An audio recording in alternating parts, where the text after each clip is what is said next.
सम्राट ललितादित्य मुक्तापीड़ कश्मीर के कारकोट वंश के सबसे शक्तिशाली राजा थे।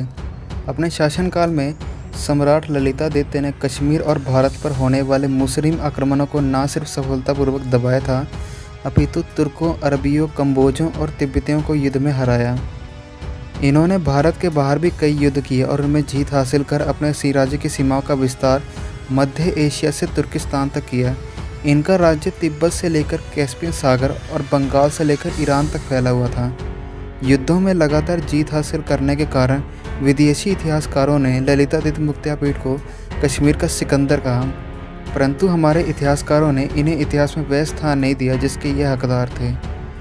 ललितादित्य मुक्तापीड़ का जन्म कश्मीर के कारकोट वंश में हुआ।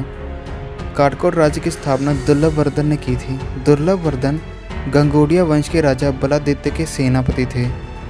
राजा बलादित्य ने इनकी वीरता से प्रसन्न होकर अपनी पुत्री अनंगलेखा का विवाह इनसे कराया। राजा बलादित्य के बाद दुर्लभवर्धन के हाथ में राज्य की बागडोर आई और दुर्लभवर्धन ने कारकोट राजवंश की स्थापना की। दुर्लभवर्धन के बाद उनके पुत्र प्रतापदित्य राजा बने। ललितादित्य के पिता राजा प्रतापदित्य और माता नरेंद्र प्रभा थी। ललितादित्य के भाई ब्रजादित्य और उदयादित्य थे।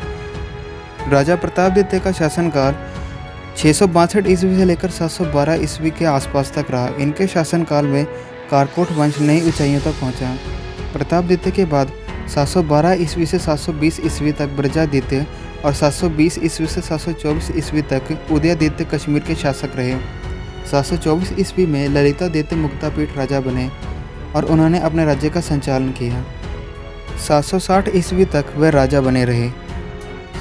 जिस समय ललितादित्य राजगद्दी पर बैठे उस समय भारत पर मुस्लिम आक्रांताओं के लगातार हमले हो रहे थे। सम्राट ललितादित्य मुक्तापीड़ ने न सिर्फ बड़ी सफलतापूर्वक इन हमलों को रोका बल्कि भारत से बाहर अपनी सीमाओं का भी विस्तार किया। सम्राट ललितादित्य मुक्तापीड़ की प्रथम राजधानी श्रीनगर थी। उसके पश्चात उन्होंने परिहासपुर को अपनी राजधानी बनाया। जिस समय ललितादित्य राजगद्दी पर बैठे उस समय चीन में टेंग वंश का शासन था और तिब्बत एक शक्तिशाली राज्य के रूप में अपनी पहचान बना चुका था। कश्मीर और चीन दोनों तिब्बत के बढ़ते हुए प्रभाव को रोकना चाहते थे। कश्मीर और चीन के बीच एक सैन्य समझौता हुआ। ललितादित्य अरब मुस्लिमों के बढ़ते प्रभाव को रोकना चाहते थे। वे जानते थे कि अरब पंजाब और सिंध को जीतकर कश्मीर पर हमला अवश्य करेंगे। इस समय कश्मीर एक छोटा सा राज्य था। ललितादित्य ने अपना एक दूत चीन के टेंग सम्राट के पास भेजा और उनसे सैन्य सहायता मांगी और चीन को समझाने का प्रयास किया कि कश्मीर के बाद अरबी हमलावर चीन पर हमला जरूर करेंगे। चीन ने ललितादित्य की सहायता के लिए अपने सैनिक भेजे। वहीं ललितादित्य ने बप्पा रावल और कुछ अन्य छोटे छोटे राजवंशियों को इस अभियान से जोड़ा। अब अरब करांता जुनैद ने जब आक्रमण किया तो ललितादित्य ने बप्पा रावल, छोटे राजाओं और चीन की सहायता से जुनैद को बुरी तरह हराया। इस अभियान से जुनैद और उनकी सेना को भारी नुकसान हुआ और उसकी सेना युद्ध मैदान से भाग खड़ी हुई। हिंदुओं की संयुक्त सेना ने जुनैद को अरब तक खदेड़ दिया। मेवाड़ के शासक बप्पा रावल ललितादित्य के परम मित्र थे और इन्होंने साथ मिलकर मुस्लिम आक्रांताओं की कमर तोड़ दी। बप्पा रावल ने ललितादित्य की सहायता से सिंध के मुस्लिम शासक सलीम को हराया और सिंध और गजनी पर अधिकार कर लिया। इस प्रकार हिंदुओं ने सिंध, गजनी, काबुल, बलूचिस्तान पर अपना अधिकार कर लिया। अपने विजय अभियान में ललितादित्य मुक्तापीड़ ने 740 ईस्वी के आसपास कन्नौज के प्रतापी राजा यशोवर्धन को पराजित करके संधि के लिए विवश कर दिया। सम्राट ललितादित्य ने आगे बढ़ते हुए बंगाल और कलिंग राज्य को भी जीत लिया। कलिंग विजय से इन्हें कई हाथी मिले। इस प्रकार ललितादित्य के राज्य की सीमाएं कश्मीर से असम तक फैल गई थी। इन्होंने दक्षिण में चालुक्य राजकुमारी रति से विवाह किया और चालुक्य के साथ मिलकर राष्ट्रकूटों को हराते हुए कावेरी नदी तक का क्षेत्र जीत लिया। लौटते हुए इनकी सेनाएं कोंकण, गुजरात और मालवा होते हुए कश्मीर वापस चली गई। ललितादित्य की नीति भारतीय राजाओं के प्रति नरम और मुस्लिम आक्रांताओं के प्रति कठोर थी। तुर्किस्तान के बुखारा के शासक मोमिन से ललितादित्य ने 4 युद्ध लड़े और उनमें जीत हासिल की। अंतिम युद्ध में मोमिन मारा गया और उनके राज्य की सीमाएं तुर्किस्तान से होते हुए कैस्पियन सागर तक फैल गई। कुछ स्थानों पर ललितादित्य द्वारा हारे हुए राज्य के लोगों और राजाओं को विजय चिन्ह पहनाने का उल्लेख मिलता है। कहा जाता है कि ललितादित्य ने तुर्कों पर विजय पाने के लिए उनके सिर के आगे के आधे बाल मुड़वा दिए थे। तुर्कों ने अपने दोनों हाथ पीछे बांधकर सिर झुकाकर ललितादित्य का स्वागत किया।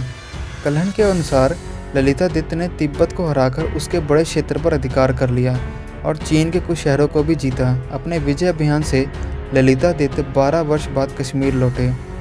सम्राट ललितादित्य ने अपने छोटे से राज्य कश्मीर का विस्तार पूर्व में बंगाल और असम तक, पश्चिम में तुर्किस्तान और ईरान तक, दक्षिण में कोंकण और कावेरी नदी तक, तिब्बत से लेकर द्वारिका तक और चीन के कुछ हिस्सों तक फैला दिया।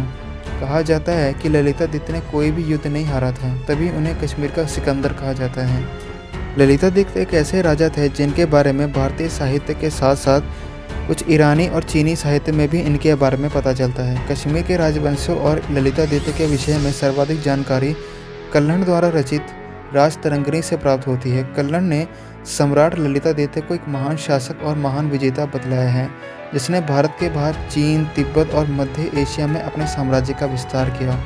और अपने साम्राज्य विस्तार करने के बाद ललितादित्य 12 वर्ष बाद कश्मीर लौटे। ईरानी लेखक अल-बरूनी ने सम्राट ललितादित्य मुक्तापीठ को मुथाई नाम से संबोधित किया है। अल-बरूनी के अनुसार कश्मीर के राजा मुथाई ने मोमिन को हराया और इसी की याद में कश्मीर लोग चैत्र की दूसरी तिथि को त्यौहार के रूप में मनाते हैं। कुछ अन्य अरबी लेखकों ने भी ललितादित्य को महान राजा बतलाया। सम्राट ललितादित्य की ख्याति चीन तक थी। चीन के टेंग राजवंश का उल्लेख करती पुस्तक शिंग टेंग शू में ललितादित्य का वर्णन है, जिसमें उन्होंने अपने अभियान के लिए चीन से सैन्य सहायता मांगी थी।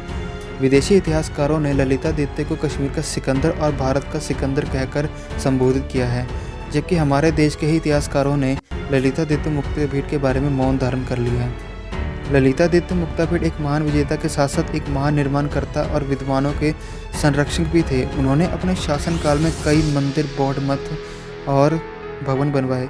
ललितादित्य ने कश्मीर और अन्य स्थानों पर कई छोटे बड़े मंदिर बनवाए। इनमें से सबसे महत्वपूर्ण मंदिर है मार्तंड सूर्य मंदिर। भगवान सूर्य को समर्पित यह मंदिर बहुत ही विशाल था। यह मंदिर वर्तमान कश्मीर के अनंतनाग जिले में स्थित था। आज भी इस मंदिर के अवशेष मौजूद हैं।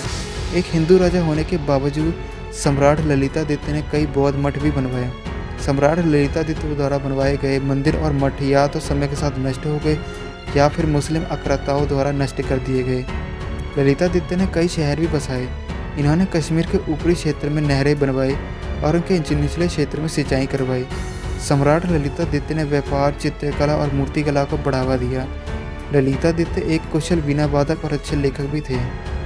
कन्नौज युद्ध में राजा यशोवर्धन को पराजित करने के बाद उनके दरबारी रत्न कवि वदभूति और वाक्यपति राज को कश्मीर लाकर अपने दरबार में स्थान दिया। तो ये थे दोस्तों हमारे भारत के महान राजा ललितादित्य मुक्तापीठ। आपको ये वीडियो कैसी लगी हमें कमेंट सेक्शन में ज़रूर बताइए और वीडियो अच्छी लगी हो तो वीडियो को लाइक कीजिए और शेयर कीजिए। Thanks for watching my video.